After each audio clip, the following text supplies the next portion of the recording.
اللهم لك الحمد كما تحب وترضى اللهم لك الحمد كما تحب وترضى اللهم لك الحمد كما تحب وترضى.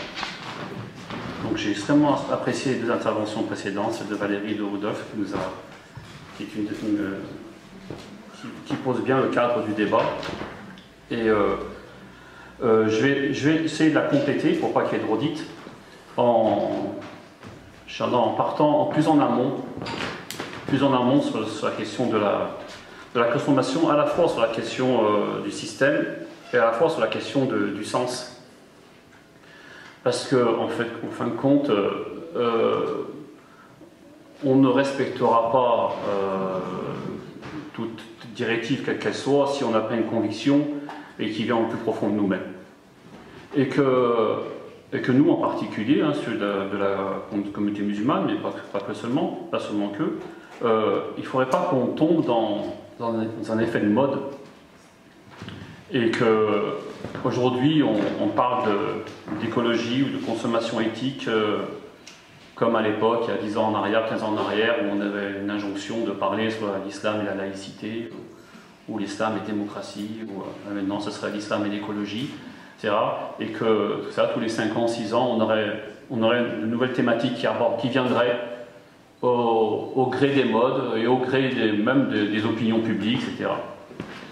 Et ça serait dangereux, quoi, qu'on soit dans la question de la consommation, la question d'écologie, uniquement parce que d'autres en parlent, uniquement parce qu'il y aurait un effet de mode, même si c'est justifié ou pas, mais c'est très important, dans un effet de mimétisme. Il faut qu'on aille au fond des choses. Et aller au fond des choses, ça va dans deux types de réflexions. La première, premièrement, c'est comprendre le système dans lequel on vit. Ça, c'est pas possible. C'est que si on est arrivé à ce système-là où les gens achètent des voitures pour pouvoir aller travailler et travaillent pour pouvoir payer la voiture, c'est qu'il y a un vrai problème. C'est qu'on a un système de dingue. Et ce système de dingue, c'est pas une aberration, hein. C'est pas un système où il est fondamentalement dingue. Il est dans ses bases. C'est un système de dingue. C'est pas une erreur du système. Et ça, si on ne le comprend pas, on va commencer à mettre des rustines à un système qui peut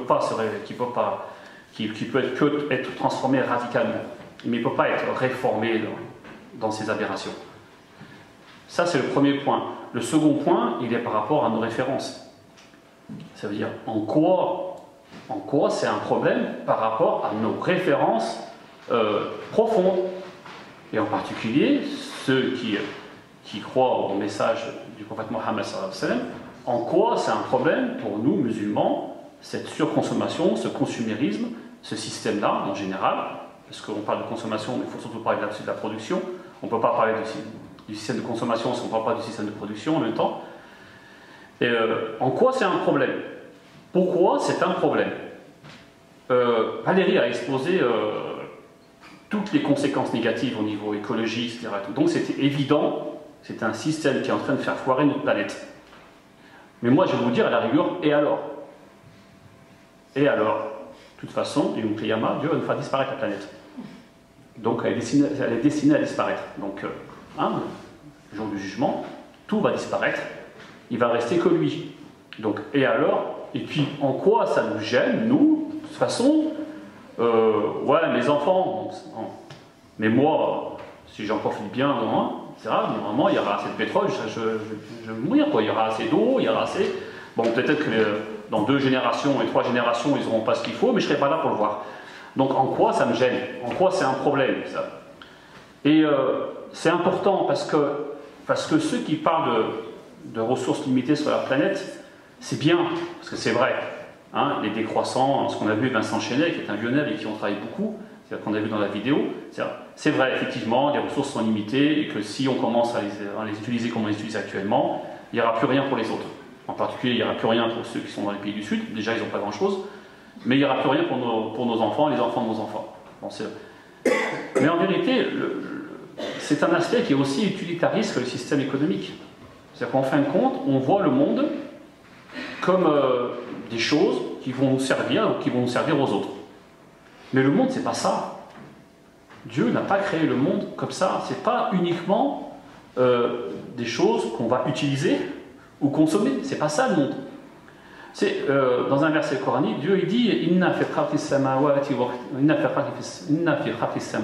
ardi wa ikhtilaf al-layli wan-nahari la ayatin li ulil albab alladhina yadhkuruna Allaha qiyaman wa qu'udan wa 'ala junubihim wa yatafakkaruna fi khalqis samawati wal ard Rabbana ma khalaqta hadha batilan. Ce verset qui est dans Sourate Al-Vache où Dieu dit j'ai créé, certes, je n'ai créé les cieux et la terre et l'alternance du jour et de la nuit, que je n'ai créé que pour des signes, pour ceux qui savent réfléchir, ou qui savent réfléchir, ou qui savent méditer du plus profond de leur cœur. Alladina, ce sont ceux qui pensent, qui prennent conscience, assis, couchés ou allongés, et qui disent, bon, approximatif à la traduction, hein, et qui disent, certes, tu n'as pas créé cela en vain. Certes, tu n'as pas créé cela en vain. Ça veut dire qu'il y a un sens dans la création. Il y a un sens dans ce monde-là, il y a un sens. Et c'est ça qui est important. Et en fin de compte, qu'est-ce qui nous dit le Coran? Parce que là, dans ce verset-là, il parle de trois choses. Premièrement, c'est le Coran. Deuxièmement, il parle du corps. Ceux qui vont au plus profond de leur corps. C'est-à-dire ceux qui prennent conscience. Et troisièmement, il parle de la création. Il parle de trois éléments. En fin de compte, Dieu est en train de nous dire que si vous voulez accéder à moi, vous accéderez par ces trois moyens-là. En vous référant à la norme, au révélé. Donc là, on va parler de la différence entre moralité, morale, l'éthique et la morale. C'est très intéressant. Mais on va revenir sur ça. Mais c'est-à-dire qu'en fin de compte, le Coran dit que c'est une référence qui n'est pas de nous, hein, qui s'impose à nous, pour ceux qui y croient, premièrement. Deuxièmement, il dit la création, le monde, le créé, et est un moyen pour accéder à Dieu. Ça veut dire, Dieu nous dit, vous savez, le Coran c'est quand même un livre qui est extraordinaire. C'est un livre révélé qui nous dit, qu'un livre qui vient de Dieu, pour les musulmans, et qui nous dit, si vous voulez, donc on va dans le livre, et le livre nous dit, bah, regardez ailleurs si vous voulez accéder à ma grandeur.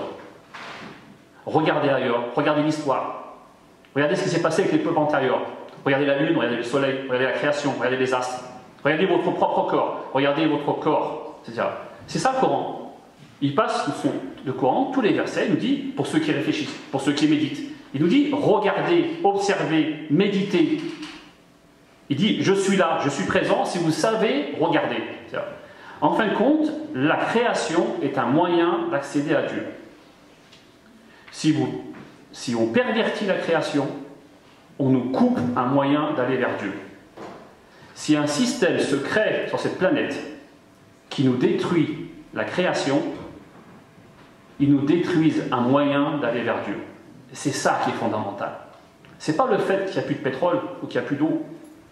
Ça, c'est aussi un problème, c'est sûr, c'est évident.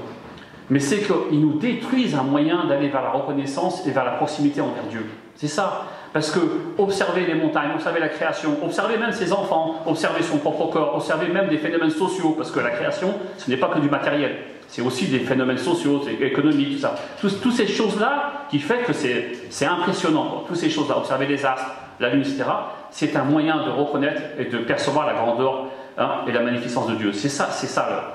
Et c'est la même chose pour les corps, quand Dieu il dit « Allez au plus profond de vous-même ». Et là, on est dans la question de la morale. Parce que c'est vrai, c'est aussi vrai, c'est pas faux. Allez vers vous-même. Voilà. Consultez-vous. Réfléchissez, ça veut dire regardez en vous-même. Si vous allez au plus profond de vous-même, vous allez prendre conscience. Et vous allez prendre conscience de quoi? Qu'il y a un créateur et qu'il y a une création et qu'il y a des créatures. Et ça, c'est important. Ça veut dire quand vous avez un système économique ou autre, on dit économique, mais en vérité, le système actuel, on peut l'appeler autre, par 10 000 manières, industriel, capitaliste, etc., ou libéral. Ce système-là, en fin de compte, il est globalisant. Quand vous avez un système avec son phénomène de publicité qui crée des êtres narcissiques, qui crée des êtres qui n'ont qui ont que envie de posséder, etc. et tout. On pervertit les corps. Quand votre seul objectif de la journée, c'est produire et consommer, on pervertit les corps. Si on pervertit les corps, on pervertit un moyen d'accéder à Dieu. Ça. Et c'est pareil pour la question de la norme, parce que là, on revient sur la question morale et éthique.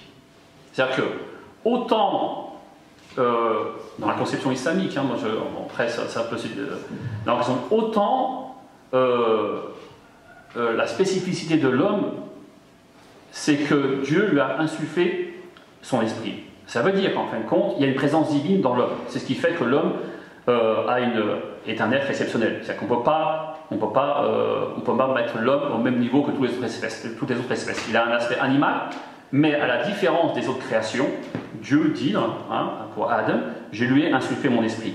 Ça veut dire qu'il y a quelque chose d'incroyable, d'extraordinaire, de surhumain chez l'homme. Et c'est ça, c'est la présence de Dieu. C'est quand l'homme revient vers lui-même, il revient vers cet aspect-là. Il revient vers cet aspect-là, c'est-à-dire revenir vers soi.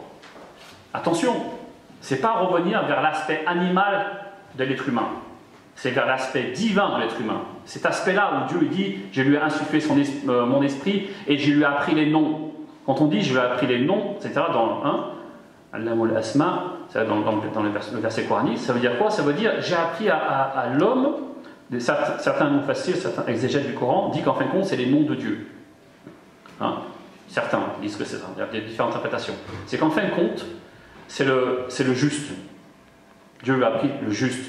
En vérité, c'est ce qu'il disait, le bon. Tous ces qui sont les attributs divins. Mais qui sont des attributs divins, mais ce sont des attributs aussi que l'homme cherche à atteindre. Dans sa vie, il cherche à être bon. Pourquoi? Parce que Dieu est bon. Et si je cherche à être bon, je me rapproche de Dieu. Je cherche à être juste. Pourquoi? Parce que Dieu est juste. Et si je me rapproche de la justice, je me rapproche de Dieu, etc. C'est pas la clémence, la miséricorde, etc. Et ça, c'est ça, quand le verset coranique dit Dieu, je lui ai appris les noms, j'ai appris à l'homme à s'élever, etc.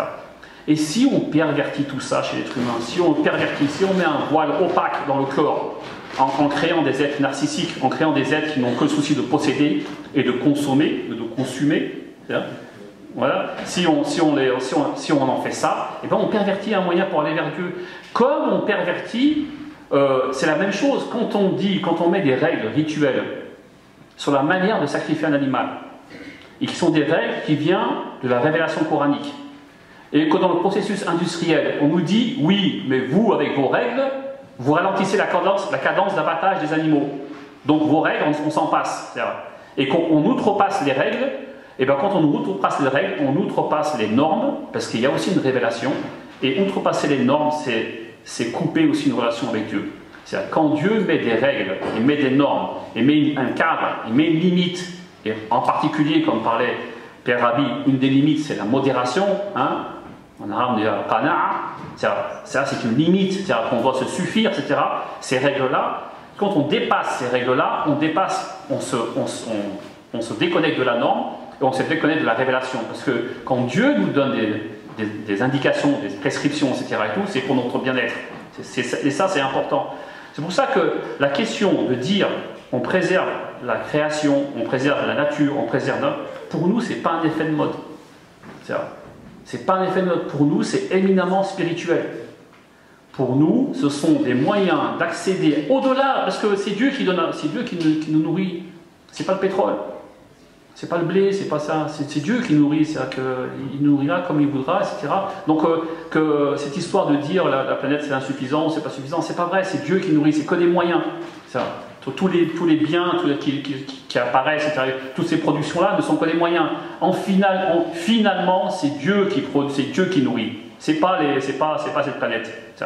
Donc ça, nous, ce qui est important dans cette planète, dans cette création-là, c'est qu'on est en train de nous détruire tous les moyens, c'est ça. C'est ça qui est important. Et c'est important pour les musulmans. Parce que pour les musulmans, il n'y a pas de représentation du divin. En islam, il n'y a pas les icônes. En islam, il n'y a pas une institution comme il y a pu avoir le clergé, etc. et tout, qui peut dire « je représente Dieu sur terre ».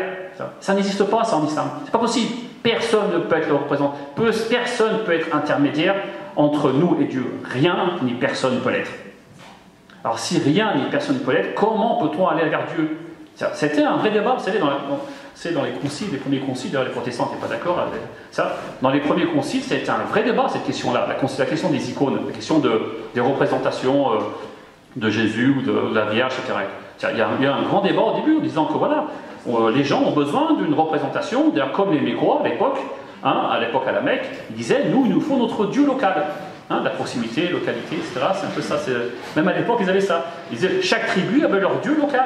Ils disent, ok, parce que les Mécois qui étaient contre le prophète n'ont jamais renié Allah. Ce qu'ils demandaient, c'est qu'ils aient aussi leur petit Dieu à eux. Donc chaque tribu, ils avaient, et puis certains, dans leur propre maison, ils avaient leur propre statue, en dattes, en bois, etc. Eux, ils disaient, on a besoin parce que nous, on a besoin de quelque chose, on a besoin de quelque chose de très concret, quoi. C'est bien Dieu, mais il nous faut un truc qu'on va adorer, quelque chose qu'on voit, concret, tout ça. C'est important, et l'être humain passe toujours dans ce truc-là. C'est une tendance qu'on a tous, etc. On a besoin de quelque chose de très concret.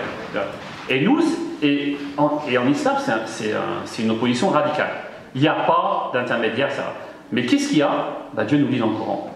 Il dit observez le monde. Il dit observez la création. Observez vous-même, etc. Et tout. Il nous dit le Coran aussi est un moyen d'élever Dieu. Préservez la norme, préservez le cadre, préservez la révélation. Et surtout, préservez vos corps. Parce qu'un corps qui est perverti, il est voilé, il ne peut pas être transparent à la lumière divine. Et actuellement, le système dans lequel on vit, on parle de consommation. Mais quand vous avez un système, on parlait tout à l'heure d'obsolescence programmée. Vous savez, l'obsolescence programmée, c'est ce que apparaît par rapport aux ampoules. Dans le reportage qui a beaucoup circulé sur le net, on parlait même d'une photocopieuse qui a été fabriquée pour qu'arrivé à un moment, un certain nombre de tirages, elle tombe en panne. La panne, elle est programmée.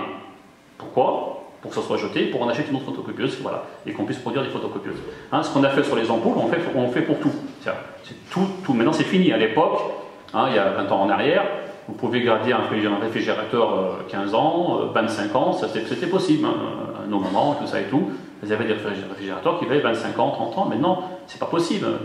Un réfrigérateur, une machine à laver, etc., ou une télévision, rien ne dure. Et c'est fait pour, c'est ça qui est impressionnant, c'est qu'il y a des ingénieurs qui travaillent à la programmation de la panne. C'est ça le monde dans lequel on vit. Ils travaillent à la programmation de la panne. Mais là, on va parler des ampoules ou on parle des réfrigérateurs. Maintenant, je veux parler d'autre chose. Je veux parler des armes. Les armes. Parce que quand à un moment donné, on dit on produit des choses pour le bien-être des gens. On produit des choses pour que les gens soient bien. Mais actuellement, c'est le contraire. C'est le contraire. On crée des besoins pour justifier la production de choses. C'est ça dans le système.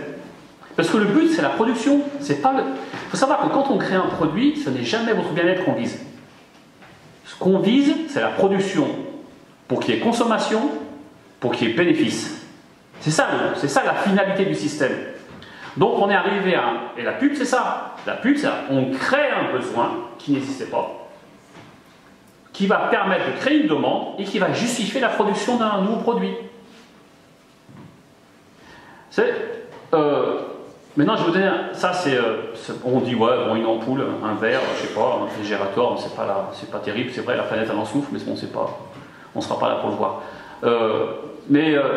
Les armes.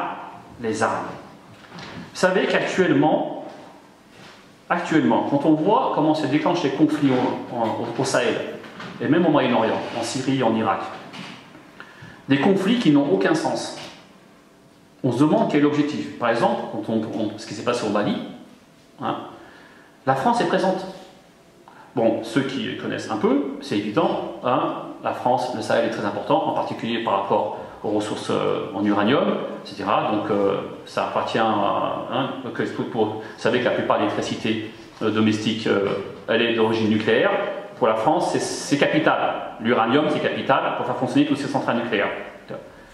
La France contrôlait ces mines d'uranium. Elle les a toujours contrôlées. La Franc-Afrique, ça n'est pas venu il y a 2 ans. Donc la France contrôle là-dessus. Mais on se pose la question, c'est qu'au début, c'était le Mali. Actuellement, les armées françaises sont présentes sur tous les pays du Sahel. Tous les pays du Sahel. Toutes, même les pays anglophones. Avant, ça commençait par un pays. Et puis on a des guerres, comme en Libye, qui n'ont qu'un sens. C'est-à-dire des guerres qui sont gagnées d'avance. Normalement, quand on fait une guerre, c'est qu'il n'y a pas d'autre moyen.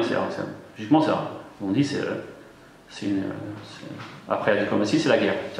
Mais on prend en Libye des guerres qui n'ont aucun sens, qui ont été déclenchées, etc. Et tout, avec la volonté féroce de Sarkozy, etc., et des Anglais.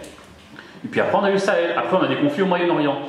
Actuellement, les guerres qui se passent avec des ennemis fictifs, parce qu'il n'y a pas d'ennemis, on bombarde, c'est des petits groupes, etc. Et tout, ces guerres-là sont importantes parce que c'est devenu des showrooms. Les showrooms, c'est des endroits où on expose des produits. C'est devenu des showrooms où on présente les nouvelles armes ou les armes qu'on n'arrive pas à vendre sur le marché de l'armement. Ainsi, depuis que la France est présente dans le Sahel, et depuis qu'elle fait voler ses avions, et depuis qu'elle bombarde, ses exportations d'armes ont augmenté de 40%. C'est exactement la même chose que fait, en fin de compte, il n'y a rien de nouveau. C'est ce qu'ont toujours fait les Américains. Les Américains, tous les conflits armés qu'elle a déclenchés dans le monde, lui a permis derrière d'engranger de nouveaux contrats d'armement. Israël, qui est l'entité sioniste, qui fait ça depuis très longtemps, les territoires occupés, pour elle, c'est une manne. C'est une manne financière. Parce que la répression, toutes les armes non létales, on dit les armes non létales, en particulier celui qui a tué Rémi, etc. La plupart sont d'origine israélienne, parce qu'Israël a une expertise sur la manière de réprimer les populations civiles. Parce que ça fait plusieurs décennies qu'elle réprime dans les territoires occupés. Donc, flashball, tout ça et tout, les Israéliens sont les meilleurs dans la vente. Ça veut dire que, en fin de compte, l'occupation des territoires l'occupation des territoires en Palestine, coûte, c'est vrai, ça coûte à l'État sioniste, mais derrière, qu'est-ce que ça engrange comme contrat, à tel point qu'elle est devenue experte. Comment réprimer une manifestation avec un minimum de morts, mais la réprimer. Durant les années 90, l'Algérie, la plupart de ses armes, on dit non létales, quand il y avait des manifestations à l'époque du fils, elle importait tout d'Israël. Donc c'était direct, quand elle avait besoin en urgence, c'était ça. Et de même par rapport à chaque fois qu'il y a un conflit armé sur Gaza, qu'il y a un bombardement, etc. Et tout, ceux qui ont fait certaines bombes israéliennes, etc. Et tout, qui ont fait fureur pendant le bombardement, juste après le conflit, vous avez des contrats qui partent en flèche. C'est-à-dire qu'actuellement, comme je disais, on crée des besoins pour justifier la production d'un produit, on crée des guerres pour justifier la vente des armes. Alors qu'avant, on produisait des armes qu'on utilisait parce qu'il y avait un conflit ou bien il y avait une tension, etc. Maintenant, c'est le contraire. C'est-à-dire que maintenant, les théâtres d'opération, que ce soit au Sahel ou au Moyen-Orient, c'est des showrooms. C'est des endroits où on dit, voilà, mon arme fonctionne bien. La preuve, j'ai pu bombarder un village et j'ai tué la maison telle, je n'ai pas touché la maison d'à côté et personne ne pourra faire mieux. C'est des showrooms, c'est ça, c'est le système dans lequel on vit actuellement. C'est-à-dire que le système dans lequel on vit, c'est que tout est inversé.